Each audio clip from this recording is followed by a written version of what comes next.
नमस्कार मित्रांनो, स्वागत आहे तुमचं आजच्या आपल्या या नवीन व्हिडिओमध्ये।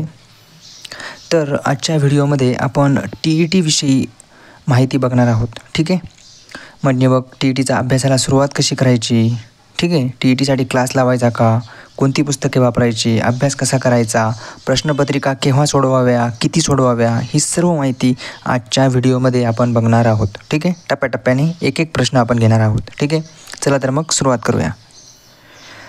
सर्वात आधी हे अशा प्रकारचं स्कोअर कार्ड किंवा ज्याला आपण म्हणू शकतो की गुणपत्रक TETकडून महाराष्ट्र राज्य परीक्षा परिषदेकडून आपल्याला दिलं जातं। ठीक आहे, हे सर्वात पहिलं आहे, हे अंतरिम आहे। ठीक आहे, आणि त्याच्यानंतर काही दिवसांनी हे अंतिम निकालपत्रक भेटतं। ठीक आहे, आणि यानंतर एक प्रमाणपत्र पण आपल्याला दिलं जातं, जे की आपल्याला जिल्ह्याच्या ठिकाणी, म्हणजे ज्या जिल्ह्यात तुम्ही परीक्षा दिली त्या जिल्ह्याच्या जिल्हा परिषदेमध्ये जाऊन ते आपल्याला घ्यावं लागतं। 2024चं प्रमाणपत्र अजून आलेलं नाही आहे। ठीक आहे, दिवाळीपर्यंत ते येण्याची शक्यता आहे।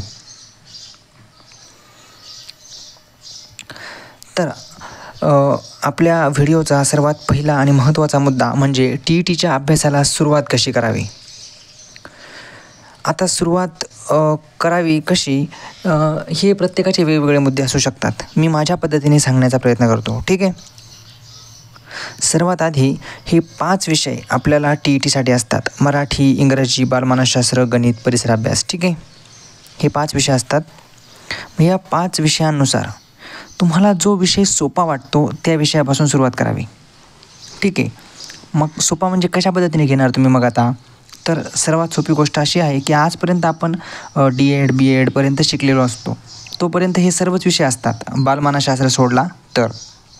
मग त्यामुळे आपल्याला माहीत असतं की कोणता विषय आपल्याला कसा जाणार आहे। ठीक आहे, जर आता माझ्या पद्धतीने सांगायचं झालं तर माझा आवडता विषय सर्वात पहिला आहे मराठी। ठीक आहे, तर मी 1 नंबर मराठी घेणार। मग 2 नंबरला मी काय घेणार, तर 2 नंबरला मी परिसर अभ्यास घेणार। ठीक आहे, मग 3 नंबरला मी घेणार बालमानसशास्त्र जातो मला चांगला। ठीक आहे, बालमानसशास्त्र।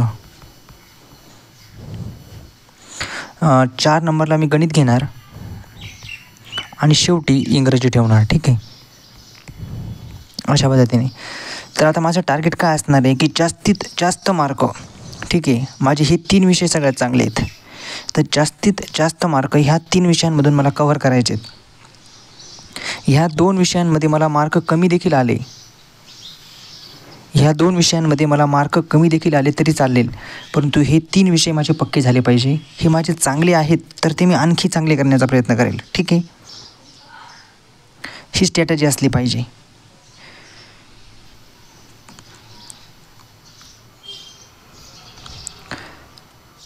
तर TETसाठी क्लास लावावा का, तर बघा मित्रांनो, यासाठी पण एक सोपी गोष्ट मी तुम्हाला सांगेन की सर्वात आधी एक प्रश्नपत्रिका घ्यायची TETची। मी जसं केलं तसं सांगतोय। ठीक आहे, प्रत्येकाची मतं वेगवेगळी असू शकतात।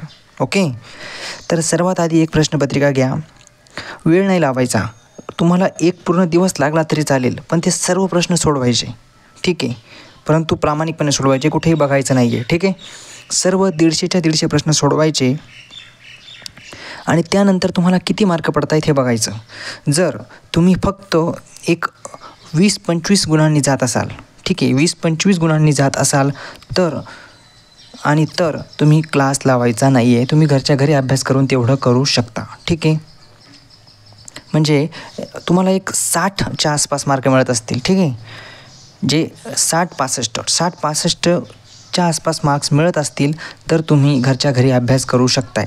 पण जर तुम्हाला 50 किंवा 50च्या आत मार्क मिळाले तर मात्र तुम्हाला क्लास लावण्याची नितांत आवश्यकता आहे, असं मला तरी वाटतं। ठीक आहे, हां, यामध्ये अपवाद असू शकतात। ओके, ठीक आहे, त्यामुळे क्लास लावा की नाही हा सर्वस्वी तुमचा प्रश्न आहे।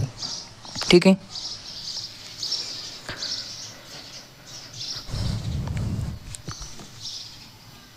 मग आता ज्यांना क्लास लावायचा असो किंवा नसो, पुस्तकं तर वापरावीच लागतात। क्लास लावला असेल तर क्लासवाले नोट्स देतात वगैरे वगैरे देत असतात ते। ठीक आहे, पण कितीही नोट्स वापरा, काही वापरा, पण तरी जे बेसिक असतं ते बेसिक असतं, ज्या कन्सेप्ट होतात त्या बेसिकमधूनच क्लिअर होत असतात। ठीक आहे, त्यामुळं आपल्याला या 5 विषयांसाठी 5 स्टँडर्ड पुस्तकं वापरावी लागतात. फक्त एक विषय आहे परिसर अभ्यासासाठी पुस्तकं वापरण्याची गरज नाही आहे. स्टेट बोर्ड सर्व 3री पासून ते 10वीपर्यंत जर स्टेट बोर्ड आपण केलं तर त्यामधून परिसर अभ्यास कवर होतो. बाकी 4 विषयांसाठी 4 पुस्तकं तुम्ही वापरू शकता. आणि आपला पॅटर्न सर्वांना माहीत असेलच. प्रत्येक विषय 30 गुणांसाठी असतो आणि 30 मार्कांसाठी असतो. ठीक आहे. एकूण 150 गुणांची परीक्षा असते. हा पॅटर्न लक्षात ठेवायचा आहे. 150 प्रश्न, 150 मिनटं, 150 प्रश्न, 150 गुण. ठीक आहे. 150 मिनटं, 150 प्रश्न, 150 गुण. ओके. तर बघा, पुस्तकं कोणती वापरावी. मराठी भाषा 1. ठीक आहे. म्हणजे भाषा 1 आपण जी घेतो बघा, TET आणि CTETमध्ये एक मूलभूत फरक असा आहे की CTETमध्ये तुम्ही कोणतीही भाषा पहिली घेतली काय आणि कोणतीही भाषा दुसरी घेतली काय एवढा काही फारसा फरक पडत नाही. पण TETमध्ये असं होत नाही. तुम्ही जी भाषा 1 घेता ते तुमचं माध्यम असतं. ठीक आहे. नीट काळजीपूर्वक ऐका. जी भाषा 1 घेता ते तुमचं माध्यम असतं. जर तुम्ही चुकून असं केलं, इंग्रजी टाळण्यासाठी तुम्ही जर भाषा 1 हिंदी घेतली आणि भाषा 2 मराठी घेतली तर संपूर्ण पेपर तुम्हाला हिंदीमध्ये द्यावा लागणार आहे. हे या ठिकाणी लक्षात घेण्यासारखं आहे. ठीक आहे. असो, तर भाषा 1 आणि भाषा 2 यामध्ये तुम्ही कोणतंही व्याकरणाचं पुस्तक वापरू शकता. ठीक आहे. हेच वापरलं पाहिजे, तेच वापरलं पाहिजे असं काही नाही. कारण सरळ आपल्याला व्याकरण विचारणार आहेत. त्यामुळे सगळ्याच पुस्तकांमध्ये व्याकरण बऱ्यापैकी दिलेलं असतं. पण बहुतांश मुलं वापरतात 30 पुस्तकं वापरावी. आता बघा, व्याकरणाचं पुस्तक बाळासाहेब शिंदे, मराठी आणि इंग्रजीसाठी बहुतांश मुलं बाळासाहेब शिंदेच वापरतात. परंतु मी सांगेल की मराठीसाठी बाळासाहेब शिंदे न वापरता मोरा वाळिंबे वापरावं. जबरदस्त पुस्तक आहे. पुढे जाऊनसुद्धा त्याचा खूप आपल्याला उपयोग होतो. म्हणजे आता एक पुस्तक घ्यायचं, नंतर पुढच्या परीक्षेसाठी पुढचं पुस्तक घ्यायचं असं करण्यापेक्षा आत्ताच मोरा वाळिंबे घ्या. मोरा वाळिंबेशिवाय म्हणजे मोरा वाळिंबे सरांच्या पुस्तकाशिवाय दुसरं कोणतंही स्टँडर्ड पुस्तक महाराष्ट्रात तरी मराठीसाठी उपलब्ध नाही आहे. ठीक आहे. इंग्रजीसाठी तुम्ही बाळासाहेब शिंदे वापरू शकता. बालमानसशास्त्रासाठी फडके प्रकाशन जे आपलं DLEDचं पुस्तक असतं, म्हणजे सध्याचे बंद झालेलं आहे. ठीक आहे. ते बंद झालेलं आहे सध्या, पण ते तुम्ही वापरू शकता. ठीक आहे. गणिताचा अभ्यास देखील स्टेट बोर्डातून होतो. स्टेट बोर्डामध्ये जे आपले आहेत 10वीपर्यंत त्यामधून आपला अभ्यास होऊन जातो बऱ्यापैकी. पण जर तुम्हाला पुस्तकच घ्यायचं असेल, संदर्भ पुस्तक, तर तुम्ही सचिन ढवळे सरांचं पुस्तक घेऊ शकता. ठीक आहे. परिपूर्ण असं पुस्तक आहे. परिसर अभ्यासासाठी कोणतंही पुस्तक घेऊ नका असं मी सजेस्ट करेल की 3री ते 10वीपर्यंतचा पूर्ण परिसर अभ्यास म्हणजे इतिहास, भूगोल, नागरिकशास्त्र, पुढे जाऊन राज्यशास्त्र हे वाचून टाका. याच्या बाहेर प्रश्न जात नाही. ठीक आहे. छत्रपती शिवाजी महाराजांच्या इतिहासावर 4 ते 5 प्रश्न असतात. हा संपूर्ण इतिहास 4थीच्या इतिहासावर कवर होतो. ठीक आहे. मग तुम्ही जर छत्रपती शिवाजी महाराजांसाठी जर श्रीमान योगी असेल किंवा बाबासाहेब पुरंदरेंचे पुस्तकं वाचली असतील तर अतिउत्तम. पण केवळ 4थीचं पुस्तक वाचलं तरी सफिशियंट होणार आहे, पुरेसं होणार आहे. ठीक आहे. तर या पुस्तकांचे मी काही फोटो घेतलेत जे लक्षात यावेत म्हणून. मोरा वाळिंबे सरांचं हे पुस्तक आहे. ठीक आहे. हे नवीन पुस्तक या ठिकाणी आलेलं आहे.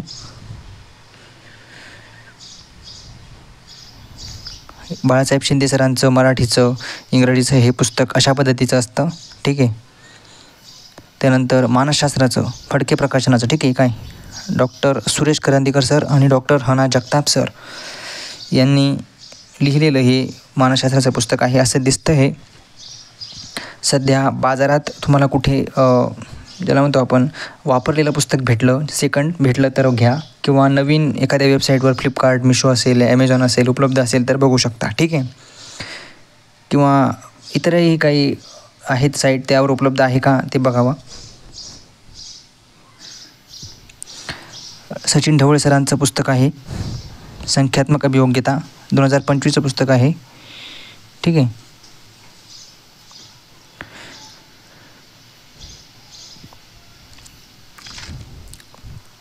शेवटचा आणि महत्त्वाचा मुद्दा या ठिकाणी आपला राहिलेला आहे की प्रश्नपत्रिका केव्हा व किती सोडवाव्यात. तुम्ही कितीही चांगला केला तरी सर्वात महत्त्वाची गोष्ट असते प्रश्नपत्रिका सोडवणे. ठीक आहे. तर प्रश्नपत्रिका ज्या बाकीच्या परीक्षा असतात त्यांच्या खूप प्रश्नपत्रिका असतात, त्यामुळे आपल्याला असा विचार करावा लागतो की किती सोडवू किती नको. आपल्या TETच्या एवढं नाहीच आहेत. 7 ते 8 TET आतापर्यंत झालेले आहेत. ठीक आहे, मग ह्या 7 ते 8 प्रश्नपत्रिका सोडवणं काही विशेष नाही आहे. तुमचा सर्व अभ्यास बऱ्यापैकी पूर्ण झाला आणि शक्यतो मी सांगेल की नोटिफिकेशन आलं TETचं की तेव्हाच प्रश्नपत्रिका सोडवायला घ्या. कारण साधारणतः 1-2 महिने, 1.5 ते 2 महिने आपल्या हातामध्ये असतात. तोपर्यंत बऱ्यापैकी आपला अभ्यास होऊन गेलेला असतो. ठीक आहे, तर सर्वच्या सर्व प्रश्नपत्रिका सोडवा. 2013 पासून सुरुवात करून 2024पर्यंत प्रश्नपत्रिका सोडवा सगळ्या. आणि ह्या प्रश्नपत्रिका सोडवताना मात्र वेळ लावायचा आहे, घड्याळ लावायचं आहे. बरोबर 150 मिनटं झाले की उठायचं आहे. ठीक आहे, आणि त्यानंतर त्यामध्ये जे बरोबर आलं आहे ते तर आलेलंच आहे, पण जे चुकलं आहे त्याचे सर्व बघून घ्यायचं की हा प्रश्न कसा फ्रेम केला होता, 4 पर्याय कसे होते, हे सर्व तुम्ही डिटेल ॲनालिसिस तुमचा करायचा आहे. यामुळे तुम्हाला नक्कीच फायदा होतो. आणि सर्व प्रश्नपत्रिका सोडवल्यामुळे काही प्रश्न हे रिपीट आलेले असतात. ठीक आहे, ते प्रश्न सुद्धा तुम्हाला सोडवता येतात. हे सर्व जर तुम्ही केलं तर तुम्ही 100% येणारी 2025ची किंवा 2026ची TET पास व्हाल. ठीक आहे, मी अशाच पद्धतीने अभ्यास केलेला होता. माझंच ॲनालिसिस मी तुम्हाला सांगितलेलं आहे. ठीक आहे,